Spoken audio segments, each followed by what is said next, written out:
time of high unemployment and immigration, many people were out bowling on the roads. There has been a revolution to set the bowling, says the bishop. Referee Michael Here on the BBC World Service from next week. The Republic of Ireland likes its sport. It's a force to be reckoned with in rugby and in football too.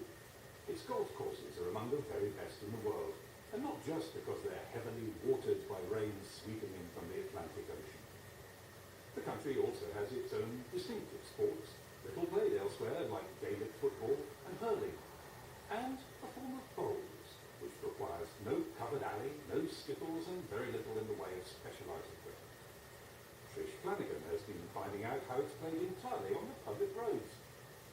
The men shed their jackets to play in t-shirts, but I huddle in my coat. Although it's a bright, reminding breed to much applause. The sheep has only 3 legs, cries one of the crowd. Well, I can't do anything about that, says his rescuer. The game finishes and referee Michael offers me a throw of the ball. I take it, run a few steps, swing my arm, and off it goes. There are cheers of approval. You played better than some of the men did today, shouts one. I feel a quiet glow of satisfaction.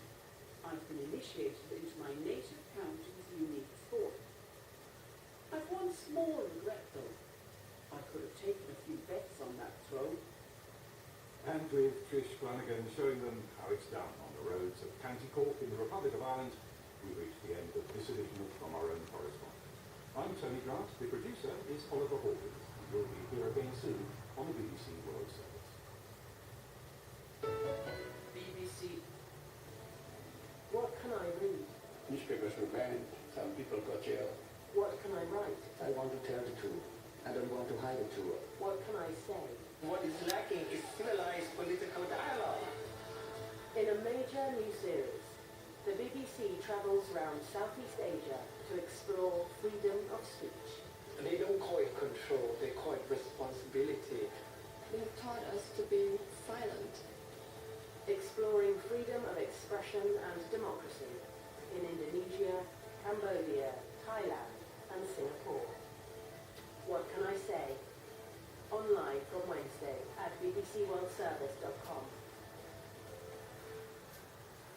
As the row of the filibustering in the UK heats up, we'll take a look at the history of this increasingly popular senatorial tactic in the US. Monday at bbcworldservice.com. You're listening to the BBC World Service. Coming up in just a moment, it's time for the interview with Robert Rideau, who spent 44 years in prison in America after killing a woman in a bank robbery. He gradually came to terms with what he'd done and started writing his prison newspaper. When you do something that's wrong, you want to make up for it. And the fact that you